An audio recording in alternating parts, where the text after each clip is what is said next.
South India shopping mall the wedding మంత్ర సరికొత్త wedding collection south India shopping mall. Hi guys, welcome to I dream. నేను మీ Chanakya.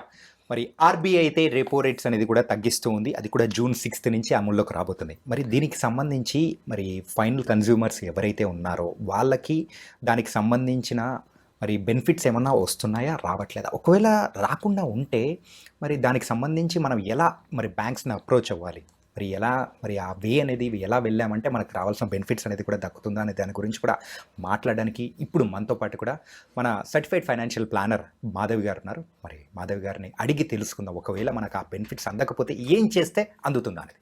Hi ma'am. Hello అండి. ఈ మధ్యకాలంలో అయితే 2 times repo rates అనేది కూడా ఆర్బీఐ తగ్గించింది. థర్డ్ టైం అనేది కూడా June 6 నుంచి అమల్లోకి కాబోతుంది అనమాట. కానీ చాలా మందికి ఏమవుతుందంటే దాన్ని పెద్దగా పట్టించుకోరు. ఏంటంటే బిజినెస్ సంబంధించింది కాబట్టి ఎవరు పెద్దగా కాన్సన్ట్రేట్ చేయరు, జాబ్లలో వాళ్ళ లైఫ్లో బిజీగా ఉంటారు. సో ఇలా వాళ్ళకి అంటే ఫైనల్ కన్స్యూమర్స్కి అది రీచ్ అవుతుందా లేదా, ఒకవేళ రీచ్ కానప్పుడు మనం ఎలాంటి వేలో వెళ్ళి మనం అప్రోచ్ అవ్వాలి, దానికి బెనిఫిట్స్ మనం ఎలా తీసుకోవాలంటారు? ఫస్ట్ వాళ్ళు అందరికీ అర్థం అవ్వాల్సింది ఏంటంటే రెపో రేట్ అంటేనే చాలా మందికి తెలియదు. అసలు అదేంటో మనం అర్థం చేసుకుందాము. సో బ్యాంక్స్ ఎలా వర్క్ చేస్తాయి అనేది మీరు తెలుసుకున్నారంటే దీనికి ఈజీగా మీకే అర్థమైపోతుంది. సో బ్యాంక్స్ ఎలా వర్క్ చేస్తాయి అంటే బ్యాంక్స్ ఆర్బీఐ దగ్గర నుంచి 1000 crores తెచ్చుకుంటాయి ఒక 6%కి. మీకు ఎంతకి ఇస్తారు? 9%, 11%, 14%, అండ్ క్రెడిట్ కార్డ్స్ అయితే 36%. సో ఇది huge banks how they are making money, right? వాళ్ళు అక్కడ 6%కి తెచ్చుకొని మీకు 11%కి 36%కి ఇస్తూ ఉంటారు. ఈ విధంగా వాళ్ళు కాకపోతే రిస్క్ కూడా ఉంటుంది కదా మీరు పే చేయకపోతే. సో ఈ విధంగా మేనేజ్ చేస్తూ ఉంటారండి. అదే ఆర్బీఐ మీ బ్యాంక్స్కి 5%కి ఇచ్చారనుకోండి, మనకి డెఫినెట్గా తగ్గించాలి కదా. So this is how repo rate ఎప్పుడైతే ఆర్బీఐ తగ్గిస్తుందో, అంటే రెపో రేట్ అంటే ద కమర్షియల్ బ్యాంక్స్కి ఆర్బీఐ ఇచ్చే రేట్, ఇంట్రెస్ట్ రేట్ అనమాట. అంటే ఈ పర్సంటేజ్కి ఈ కమర్షియల్ బ్యాంక్స్ అన్ని ఆర్బీఐ దగ్గర నుంచి బారో చేసుకుంటాయి, లోన్ తీసుకుంటాయి. ఆర్బీఐ దగ్గర నుంచి లోన్ తీసుకొని ఆ అమౌంట్ని మనం లోన్స్ లాగా మనకి ఇస్తూ ఉంటాయి అనమాట. ఫర్ ద కన్జంప్షన్ ఇంక్రీజ్ చేయడానికి ఆర్బీఐ అనేది ఇస్తుంది. సో ఎప్పుడైతే అసలు ఎందుకు సడన్గా వీళ్ళు తగ్గిస్తున్నారు ఆర్బీఐ అంటే, కొంచెం కన్జంప్షన్ తగ్గింది, గ్రోత్ అనేది కొంచెం పెరగట్లేదు ఈ ట్రేడ్ టెన్షన్స్ వల్ల, గ్లోబల్ నెగిటివిటీ కానీ గ్లోబల్ క్యూస్ నెగిటివ్ ఉండడం వల్ల మన దగ్గర ఏంటంటే కన్జంప్షన్ కానీ లేకపోతే ఈ గ్రోత్ అనేది కానీ యాక్సిలరేట్ చేయాలి అంటే ఏం చేయాలి? మీరు ఎక్కువగా స్పెండ్ చేయాలి. మీరు స్పెండ్ చేయాలి అంటే లోన్స్ మీకు ఇవ్వాలి. లోన్స్ ఇచ్చారు అంటే మీరు స్పెండ్ చేస్తారు. బట్ అవే లోన్స్ చీప్గా వస్తే మీకు కొంచెం కెపాసిటీ పెరుగుతుంది. మీకు ఒక 40,000 ఇప్పుడు మీకు ఈఎంఐ కెపాసిటీకి ఉందనుకోండి. సో 40 ఇప్పుడు ఈఎంఐ తగ్గింది అంటే ఇంకొంచెం ఎక్కువ లోన్ తీసుకుంటారు. అవును, అంటే అవైలబులిటీ అనేది కూడా దొరుకుతుంది కాబట్టి మనం కూడా బిజినెస్ ఎక్కువ చేయడానికి మీరు ఇంకొంచెం బై చేస్తూ ఉంటారు అనమాట. సో ఇలా ఎప్పుడైతే ఆర్బీఐ ఆల్రెడీ ఫెబ్లో ఒక 25 basis points తగ్గించిందండి. అంటే ఇట్ హ్యాస్ స్టార్టెడ్ విత్ 6.50 దగ్గర ఉండేది రెపో రేట్. ఆ తర్వాత 25 basis points తగ్గించారు. ఏప్రిల్లో కూడా మళ్ళీ 25 basis points తగ్గించారు. అప్పుడు 6కి వచ్చింది. ఇప్పుడు ఇంకొకసారి మళ్ళీ ఒక 50 to 70 తగ్గిద్దాము, ఎందుకంటే ఇన్ఫ్లేషన్ తగ్గింది. ఎప్పుడైతే ఇన్ఫ్లేషన్ తగ్గిందో ఇంట్రెస్ట్ రేట్స్ కూడా తగ్గిస్తారు. సో గ్రోత్ని కూడా యాక్సిలరేట్ చేస్తూ ఉంటారు. సో ఇప్పటికే మీకు బెనిఫిట్ రావాలి, కానీ చాలా మంది అంత పెద్దగా ఈఎంఐ తగ్గినట్టుగా ఎవరు ఫీల్ అవ్వట్లేదు. ఏం తగ్గింది మేడం, 500 rupees తగ్గింది. అది కొంతమంది అయితే అసలు దాన్ని చూసుకునే అంత టైం కూడా లేదు, నిజంగా ఈఎంఐ బెనిఫిట్ తగ్గిందా అనేది. ఒక ఫిక్స్డ్ అమౌంట్ అని పెట్టుకుంటారు అనమాట, దాని ప్రకారమే కొట్టేసుకుంటూ వెళ్ళిపోతూ ఉంటారు. అది నిజంగా ఏం జరుగుతుందో, ఆ బెనిఫిట్ ఇచ్చారా లేదా అనేది తెలుసుకోలేకపోతున్నారు. సో దీనికి ఏం చేయాలి? కొన్ని బ్యాంక్స్ ఏం చేస్తాయంటే ఆర్బీఐ వాళ్ళకి తగ్గించిన వీళ్ళు ఆ బెనిఫిట్ ని పాస్ చేయరు. ఓకే, ఎగ్జిస్టింగ్ కన్స్యూమర్స్ కి. అంటే మీరు ఆల్రెడీ లోన్ తీసుకున్నారు, మీరు ఎగ్జిస్టింగ్ కన్స్యూమర్ కదా, బ్యాంక్ కి మీకు తగ్గించరు. కానీ కొత్త వాళ్ళు ఎవరైనా వచ్చారనుకో లోన్ కావాలని, వాళ్ళకి మాత్రం 8%కి ఇస్తారు. So this is how. అప్పుడు ఏం చేయాలి? ఎగ్జిస్టింగ్ కస్టమర్ మీరు వెళ్ళి బ్యాంక్ తో మాట్లాడాలి. ఎందుకు మాకు ఇది ఈఎంఐ తగ్గలేదు, రెపో రేట్ తగ్గించారు కాబట్టి మాకెందుకు ఆ బెనిఫిట్ పాస్ చేయలేదు అని మీరు అడగాలి. అడిగితేనే అప్పుడు వాళ్ళు ఒకసారి మీరు తీసుకున్న కండిషన్స్ ఏవైతే ఉన్నాయో అవి చూసి వాళ్ళు మీకు కరెక్ట్గా బెనిఫిట్ ఏదైతే ఉందో అది పాస్ చేస్తారండి. అలానే మనం కొంచెం నెగోషియేట్ చేయొచ్చు, మళ్ళీ ఫాలో అప్ చేయాలి. అవన్నీ చేయాలి అంటే ముందు అసలు మీరు ఆ లోన్ స్టేట్మెంట్ చూడాలి కదా. ఎంతమంది లోన్ స్టేట్మెంట్స్ చూస్తున్నారు? Very very rare. I think 1% to 2% అంతే. అంతే. ఎవరు లోన్ అదే ఈఎంఐలు కట్టడమే తప్ప ఆ లోన్ స్టేట్మెంట్స్‌లో ఏం జరుగుతున్నాయి, ఆ ఈఎంఐలు ఏం మారుతున్నాయి, ఏంటి చూడరండి.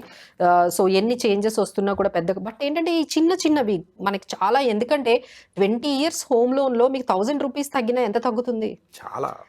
చాలా తగ్గుతుంది. సో ఇవేంటంటే వాళ్ళు ఇది చిన్న అమౌంట్ అని పెద్దగా పట్టించుకోరు. బట్ ఏంటంటే దిస్ టైమ్ ఇది ఎందుకంటే ఇంకా ఎక్కువ వాళ్ళు మనకి బెనిఫిట్ ఇస్తున్నారు కాబట్టి definitely you will see a very good impact on your EMIs మీద అయితే మీకు మంచి తక్కువకి మీకు రాబోతున్నాయి. ఎస్పెషల్లీ ఎగ్జిస్టింగ్ కస్టమర్స్ అయితే ఒక్కసారి మీ బ్యాంక్స్తో అయితే మీరు మాట్లాడండి. ఇంకా వాళ్ళు చేంజెస్ చేయకపోతే యూ క్యాన్ ట్రాన్స్ఫర్ అంటే బ్యాలెన్స్ ట్రాన్స్ఫర్ అన్నమాట. అంటే ఏంటంటే మీరు ఇంకొక బ్యాంక్ కి ట్రాన్స్ఫర్ చేసుకోవచ్చు. దాన్నే మనం రీఫైనాన్స్ అనొచ్చు, బ్యాలెన్స్ ట్రాన్స్ఫర్ అంటారు. అంటే ఈ బ్యాంక్ మీకు ఆ పర్టికులర్ ఇంపాక్ట్ గానీ చూపించలేదు బెనిఫిట్. సో ఇక్కడ మీకు ఆల్రెడీ మీరు 50 lakhs తీసుకున్నారు, ఒక 10 lakhs తగ్గింది, ఇంకా 40 lakhs అవుట్ స్టాండింగ్ ఉంది. ఈ 40 lakhs ని మనం వేరే బ్యాంక్ కి ట్రాన్స్ఫర్ చేసుకోవచ్చు, which are giving less interest rates. So దీనికి కూడా టైం ఉండదు అనమాట.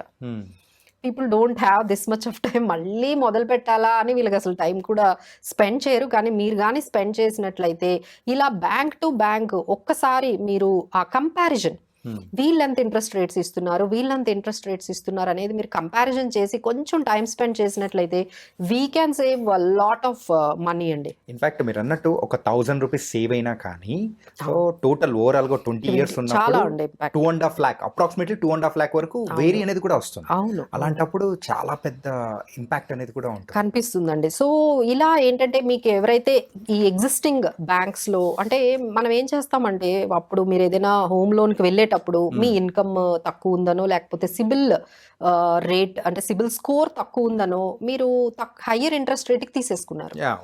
But now your situation is very better. After 5 years మీరు మంచి ప్రొఫైల్లో ఉన్నారు, మంచి కంపెనీలో వర్క్ చేస్తున్నారు, మీ సిబిల్ స్కోర్ బాగుంది. Now you can get it for lower interest rates.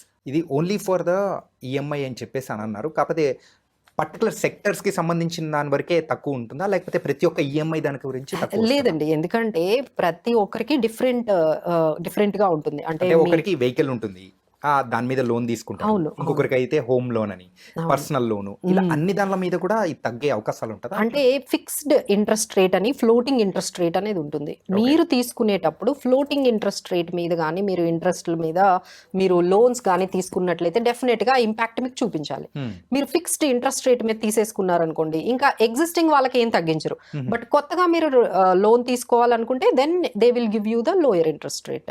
So home loans అన్ని కూడా దాదాపుగా అందరూ కూడా ఫ్లోటింగ్ ఇంట్రెస్ట్ రేట్స్ మీదే తీసుకుంటారు కాబట్టి మీకు ఆ బెనిఫిట్ అయితే తప్పకుండా వస్తుందండి. సో వాళ్ళు ఎప్పుడు ఏంటంటే కొత్త కస్టమర్స్ మీదే, కొత్త న్యూ లోన్స్ తీసుకున్న వాళ్ళ మీదే వాళ్ళ కాన్సన్ట్రేషన్ అంతా. ఇక ఆల్రెడీ మీరు తీసేసుకున్నారు కదా, ఇక మీకు అంత సర్వీస్ చేయాలని వాళ్ళకి ఇష్టం ఉండదు. సో మనమే ఫాలో అప్ చేయాలండి, మనమే బ్యాంకుకు వెళ్ళి అసలు ఆ స్టేట్మెంట్స్ని చూసి మిగతా బ్యాంక్స్ వాళ్ళు ఎలా ఇస్తున్నారో మనం వాళ్ళతో మ్యాచ్ చేసి ఆ ఇంట్రెస్ట్ రేట్స్ని అవసరమైతే మీరు ఇలాంటి రీఫైనాన్సింగ్ అండ్ బ్యాలెన్స్ ట్రాన్స్ఫర్స్ని కానీ మనం చేసుకున్నట్లయితే సో కొంచెం అవేర్నెస్ ఉండాలి అండ్ కొంచెం యాక్టివ్గా మనం కొంచెం వర్క్ కానీ చేయగలిగితే మనం చాలా మనీ సేవ్ చేయగలుగుతామండి. So get ready and get all the documents verified and match the interest rates. మార్కెట్లో ఉన్న డిఫరెంట్ బ్యాంక్స్ దగ్గర నుంచి మీరు ఇన్ఫర్మేషన్ అనేది తెచ్చుకోండి.